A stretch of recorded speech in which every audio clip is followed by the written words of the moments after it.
So good morning मेरे देश के बच्चों। आज हम स्टार्ट कर रहे हैं बीकॉम पार्ट थर्ड और सीए में एक बहुत ही तगड़ा आपका एक सिलेबस का पार्ट है इनकम टैक्स। आज हम इनकम टैक्स के बारे में देखेंगे कि इनकम टैक्स होता क्या है, कहां से आया है, और this is the first class. आज बच्चों ये फर्स्ट क्लास है। सो आज हमको इनकम टैक्स में यह देखना है कि इनकम टैक्स आया कहां से है और हमें यह जानकारी लेनी है कि हम इनकम टैक्स में क्या क्या सीख सकते हैं। आइए देखते हैं।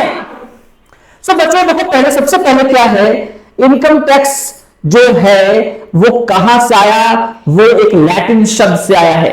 एक लैटिन शब्द टैक्सो है जी, टैक्सो वहां से आया है जिसका मतलब होता है रेट, दर। And it is considered as the cost of living in the society.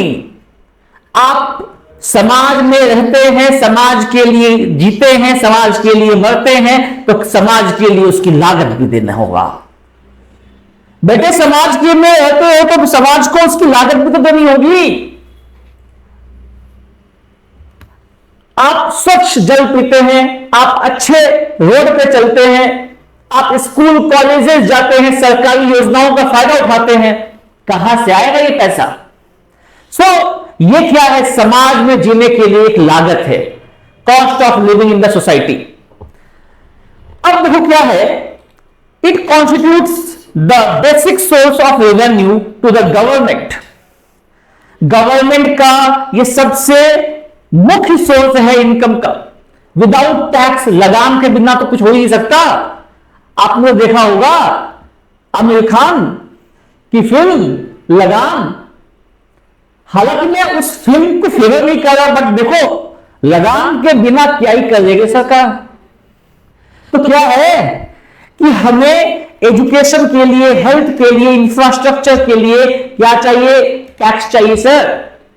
तो आओ अब देखते हैं टैक्स आया कहां से, कैसे होता है। सबसे पहले तो यह समझो कि हमारे कॉन्स्टिट्यूशन में जो आर्टिकल्स दिए हुए हैं, आर्टिकल्स के बाद दिए हुए शेड्यूल नंबर 7 में, शेड्यूल नंबर 7 में आपको क्या दिया हुआ है। शेड्यूल नंबर 7 में दिया हुआ है union list, state list and concurrent list. State list क्या होता है, यूनियन लिस्ट क्या होता है, एंड कंकरेंट लिस्ट क्या होता है, आओ समझते हैं। यूनियन लिस्ट में जो भारत सरकार, केंद्र सरकार जो भी प्रस्ताव पास करेगी वो आएगा यूनियन लिस्ट में। जो स्टेट गवर्नमेंट के अधिकार क्षेत्र में होगा वो स्टेट लिस्ट में आएगा, और जो दोनों मिलकर जिसके ऊपर काम करेगी, जिस लॉ को बनाएगी, वो क्या होगा, वो होगा कंकरेंट लिस्ट। हम जैसे पार्लियामेंट में, लोकसभा एंड राज्यसभा में अपना बिल पास कराते हैं, उसके बाद ये बिल जाता है राष्ट्रपति के पास, उन्होंने जब साइन कर दिया, जब ये बिल राष्ट्रपति से साइन होके आ गया, then it becomes the law. और जब वो लॉ बन जाता है, वो कानून बन जाता है, तो पूरे देश में ये एप्लीकेबल हो जाता है। बच्चों क्या है ना, इनकम टैक्स या टैक्स को रेगुलेट करने का काम या उसके लिए पॉलिसीज बनाने का काम किसका है, तो उसका काम है सेंट्रल गवर्नमेंट का। तो सेंट्रल गवर्नमेंट क्या करेगी, इसके ऊपर लॉ बनाएगी, और लॉ बनाने के बाद इसको देश में क्या कर देगी, लागू कर देगी। 1961 में यह लॉ पास होता है। 1962 1 अप्रैल से यह लॉ एप्लीकेबल हो जाता है, और तब से लेकर आज तक हम इनकम टैक्स एक्ट 1961 के तहत सारा काम करते हैं। इसके पहले जब आर्टिकल 370 हटने से पहले जम्मू एंड कश्मीर में उसका अपना लॉ था, लेकिन 370 आने के बाद, हटने के बाद ये सारा लॉ जो पार्लियामेंट में पास किया जाता है, that totally is applicable on Jammu and Kashmir also. तो जितना भी चीज जम्मू एंड यूनियन हमारे लिए है, वो जम्मू एंड कश्मीर के लिए भी है। तो देखो क्या है बच्चे, तो सुनना, types of taxes, direct, indirect. Direct tax वो है जो सरकार मेरे पॉकेट से लेगी, मेरे इनकम पर tax, direct tax. Municipality tax, direct tax. Wealth tax, मेरा टैक्स मैं दूंगा, मेरे संपत्ति पर वेल्थ टैक्स लगेगा, that is also direct tax.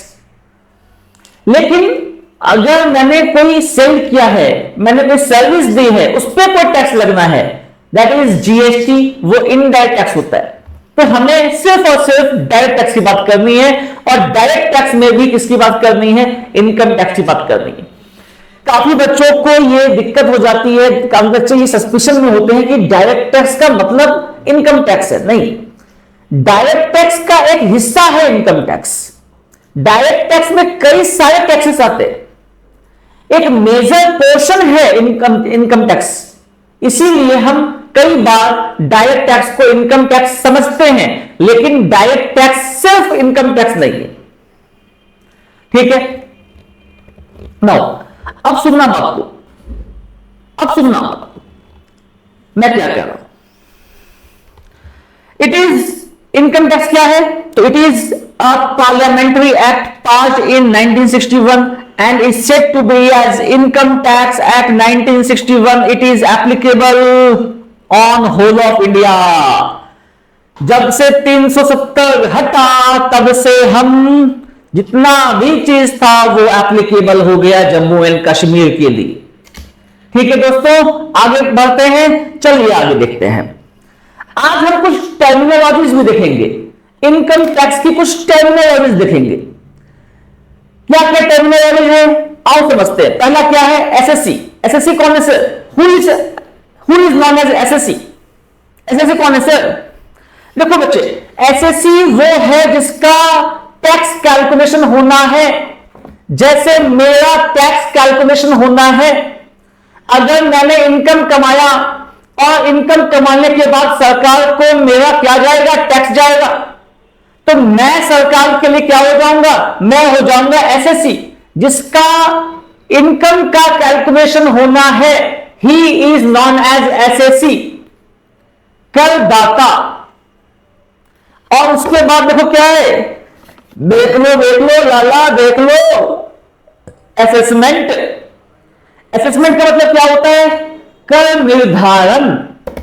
मैंने टैक्स भरना है, मुझे टैक्स भरना है, लेकिन कितना भरना है, यह हुआ असेसमेंट, कर निर्धारण।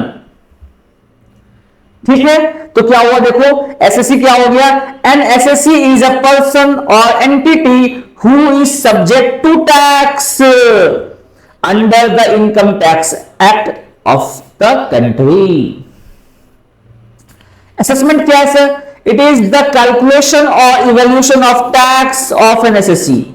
एसएससी का टैक्स का इवैल्यूएशन करना, टैक्स का कैलकुलेशन करना क्या कहलाएगा, असेसमेंट कहलाएगा सर। ठीक है, नाउ अब सुनो, अब क्या है, अब है पर्सन। पर्सन कौन है sir, who is person. Person कौन कहलाते हैं, पर्सन का मतलब होता है आदमी, वो हम सब समझते हैं, लेकिन पर्सन है क्या, इनकम टैक्स के एम्बिट में, इनकम टैक्स के दायरे में, इनकम टैक्स के लिमिट में कौन है पर्सन, है कौन पर्सन जी, कितने आदमी थे, पर्सन कितने हैं सर, देखो देखो पर्सन कितने हैं। पर्सन, पहला पर्सन का नाम है इंडिविजुअल। इंडिविजुअल कोई भी एक इंसान, जैसे मैं, मेरा टैक्स कैलकुलेशन होना है, मैं इंडिविजुअल एसएससी हो गया, आई एम द एसएससी। कौन सा एसएससी, इंडिविजुअल। किसी कंपनी का टैक्स जाना है सर, तो कंपनी ने क्या कमाया है, तो कंपनी का जो कमाई होगा, कंपनी क्या है, कंपनी भी एक क्या है, एसएससी है। सो देखो क्या है ना, जिसका भी टैक्स कैलकुलेशन होता है उसको हम कहते हैं पर्सन। पर्सन ही क्या होता है, एसएससी बन जाता है। मींस जिसका टैक्स कैलकुलेशन हुआ वो क्या है? इंसान है, इंसान के डेफिनेशन में आएगा। एंड इंसान का ही क्या होता है? टैक्स का कैलकुलेशन होता है। तो सुनो क्या हुआ, individual, company, HUF, firm, AOP, BOI, local authority. HUF क्या होता है? हिंदू अनडिवाइडेड फैमिली, मींस जहां पे क्या होगा? हिंदू अनडिवाइडेड फैमिली क्या कहेंगे? उसके लिए मिनिमम क्वालिफिकेशन क्या होता है? मिनिमम क्राइटेरिया क्या है? हिंदू अनडिवाइडेड फैमिली के लिए मिनिमम क्राइटेरिया है दैट एंसेस्टर्स प्रॉपर्टी होगी प्लस कम से कम 2 मेंबर्स होंगे, तब जाके वो क्या होता है? हिंदू अनडिवाइडेड फैमिली होते हैं। ठीक है, आगे चल के और भी सीखेंगे इसको हम लोग। नाउ आगे चलिए, देन इज फर्म। फर्म कौन है? Partnership firm. Partnership firm. AOP means association of person. क्या हो गया? चैम्बर ऑफ कॉमर्स, जो कि क्या हो गया? ट्रेड यूनियन एंड होता है ना। जैसे चैम्बर ऑफ कॉमर्स क्या करती है? आपके शहर के, आपके स्टेट के जो भी ट्रेडर्स है उनके हित के लिए काम करती है ना। तो क्या हो गया? Association of person. BOI, body of individual, जैसे for example ICAI, body of individual से। नाउ लोकल अथॉरिटी मींस क्या हो गया? लोकल अथॉरिटी का मतलब क्या हो गया? ऐसा अथॉरिटी मींस आपके शहर का म्युनिसिपैलिटी, बस ये समझो। Now comes to assessment year. देखो, जब मैं असेसमेंट ईयर कहता हूं तो संग में ये भी समझना कि मैं प्रीवियस ईयर भी बता रहा हूं। प्रीवियस ईयर और असेसमेंट ईयर साथ में चलता है। प्रीवियस ईयर क्या होता है सर? प्रीवियस ईयर होता है जिस साल मैं इनकम कमा रहा हूं, वो हो गया प्रीवियस ईयर। जैसे फॉर एग्जांपल मान लो मैंने 2023-24 में कुछ इनकम कमाया, सिर्फ फॉर एग्जांपल 25 लाख रुपए कमाया। सिर्फ फॉर एग्जांपल मैंने 25 लाख रुपए कमाया 23-24 में। अब ये 23-24 का जो इनकम होगा, मैंने इसका टैक्स का कैलकुलेशन करना है 24-25 में। क्यों 23-24? मींस क्या हुआ? 1 अप्रैल से लेकर के 31 मार्च 2024 तक। तो 1 अप्रैल से लेकर 31 मार्च 2024 तक जो मैंने कमाया है, इसका कैलकुलेशन होगा 24-25 में। अब 24-25 में क्या होगा? सुनना, 24-25 में क्या होगा? सुनना, 24-25 में क्या होगा? मुझे 31 मई 2024 तक, 31 मई 2024 तक मुझे टैक्स पे करने। I have to pay the tax, I have to pay the tax. कब तक पे करने? 31।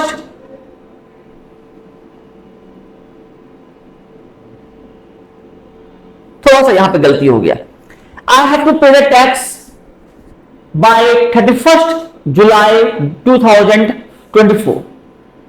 मुझे 31 जुलाई तक अपना रिटर्न सबमिट करना है, मुझे डिटेल देना है सरकार को, और सरकार को डिटेल देने के बाद मुझे टैक्स सबमिट कर देना है। सो दिस इज व्हाट, जिस साल मैं इनकम कमाऊंगा वो होगा प्रीवियस ईयर, जिस साल मुझे टैक्स भरना है वो हो गया असेसमेंट ईयर। ठीक है, नाउ आगे चलते हैं। अब क्या है? इंडिया। इंडिया क्या है? देखो, जब मैं इनकम टैक्स पढ़ता हूं तो इनकम टैक्स के दौरान इंडिया की डेफिनेशन कुछ अलग हो जाती है। इंडिया की डेफिनेशन कुछ अलग हो जाती है जब मैं इनकम टैक्स पढ़ता हूं। तो क्या है इंडिया? क्या है? देखो, the geographical boundary of India. India का जब मैप देखते हैं ना हम लोग, पॉलिटिकल मैप, तो पॉलिटिकल मैप में जो इंडिया दिखता है हमें, तो वो इंडिया पूरा इंडिया है। ठीक है, उसके साथ साथ plus 12 nautical miles in water bodies, क्योंकि आप जानते हैं भारत के इर्द गिर्द क्या है? समुद्र है, इंडियन ओशन है, पैसिफिक ओशन है। तो इंडिया का जो मैप है उसके संग संग जो वाटर बॉडीज है उसमें 12 नॉटिकल माइल्स क्या है? वो मींस पानी का गहराई एंड पानी का लेंथ दोनों को नापता है नॉटिकल माइल्स। तो क्या है कि 12 नॉटिकल माइल्स तक इंडिया ही कहलाएगा। मतलब क्या हुआ कि अगर किसी इंसान को कोई कमाई हो जाती है 12 नॉटिकल माइल्स तक, जैसे क्या? जैसे कोई इंसान, कोई मछुआरा फिशिंग करता है, तो फिशिंग से उसको क्या होता है? कमाई हो जाता है। तो वो इनकम भी इंडिया के अंदर का ही इनकम मानते हैं। अगर मानो 12 नॉटिकल माइल्स के अंदर किसी को क्या मिल गया? कोई मेटल मिल गया, कोई हीरा जवाहरात मिल गया, तो वो जो पैसा है, वो जो इनकम हुआ, वो इनकम क्या हो जाएगा, वो इनकम उसका इंडिया के अंदर का माना जाएगा 12 नॉटिकल माइल्स तक, उसके बाद नहीं। ठीक है बच्चे। नो अब देखो क्या है, और क्या होता है, कोई हमारा एम्बेसी फॉरेन में है, इंडियन एम्बेसी इन फॉरेन, तो जब अगर इंडियन एम्बेसी फॉरेन में होगा ना, मैं क्या कह रहा हूं सुनना, मैं कह रहा हूं इंडियन एम्बेसी राजदूत, तो क्या होगा ना, यहां का एम्बेसी बाहर रहता है। क्यों होता है सर ऐसा, क्योंकि देखो कई सारे बच्चे आप जानते हैं डॉक्टर बनने के लिए जाते हैं यूक्रेन, आप जानते हैं कई सारे बच्चे जाते हैं चाइना, तो अब मान लो वहां पे कौन है उसका गार्जियन, क्योंकि सरकार भी तो उसी देश की है, सोसाइटी भी उसी देश का है, पुलिस भी उसी देश की है, तो अगर कुछ घटना हो जाती है, कुछ भेदभाव हो जाता है, तो कौन देखेगा हमको। सो मेरी सरकार ने क्या किया, वहां पे एम्बेसीज लगा दी कि हम जाके वहां कंप्लेन कर सकते। तो क्या है, अगर मेरा एम्बेसी बाहर में है, तो वो रीजन, जिस रीजन में मेरा एम्बेसी है, वो पर्टिकुलर रीजन वो मेरे देश का कहलाएगा। That region will be called as the region of India for the purpose of tax calculation, for the purpose of economics. तो वो जो प्लेस है वो टैक्स के कैलकुलेशन के लिए इंडिया का ही प्लेस कहलाएगा। One thing. सेकेंड थिंग क्या कह रहा हूं सुनना, अगर कोई बाहर का एम्बेसी इंडिया में है तो उसको लिस्ट कर दो, ठीक है। नाउ कोई अगर मेरा एयरबेस बाहर में है, एयरक्राफ्ट बाहर में है, शिप बाहर में है, तो वो जो शिप है या एयरबेस है वो भी इंडिया का ही पार्ट कहलाता है, ठीक है। तो ये वाला जो पोर्शन है आप समझ में आ गया आपको। नाउ अब इसके बाद हम लोग आगे देखेंगे है ना।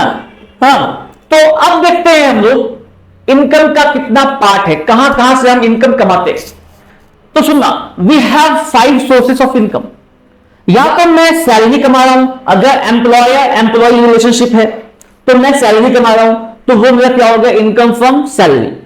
अगर मेरा कोई घर है सुपर स्ट्रक्चर, तो वो अगर सुपर स्ट्रक्चर से मैंने कोई रेंटल इनकम कमाया, that is my income from house property.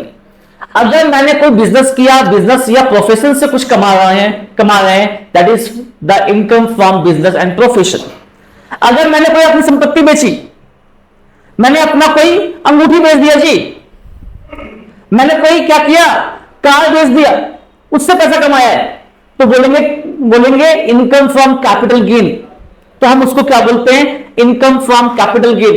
Then fifth one is income from other source. इन चारों में जो नहीं आएगा वो कहां आएगा, इनकम फ्रॉम अदर सोर्स में आएगा। मींस क्या हो गया, बैंक से इंटरेस्ट मिला है, कहां जाओगे, कहां दोगे उसको, क्या वो सैलरी है क्या, नहीं। इनकम फ्रॉम हाउस प्रॉपर्टी है क्या, नहीं। बिजनेस प्रोफेशन है क्या, नहीं। क्या संपत्ति कमाए हैं, नहीं। तो कहां जाएगा, अदर सोर्स में। तो ऐसा कोई इनकम होगा जो कि कहीं नहीं जाएगा, वो अदर सोर्स में आता है। सो वी हैव टोटल 5 तरीके के क्या होते हैं, हेड्स ऑफ इनकम है। सो मेरी बात समझना, आज घर पे इसको नोट डाउन कर लेना। मैं आपको टेलीग्राम पे इसका नोट भेज दूंगा, आप उसको नोट डाउन कर लेना। और फिर कल के क्लास में हम लोग देखेंगे टैक्स का next chapter, that is residential status. तब तक के लिए thank you and enjoy the studies. Thank you all of you.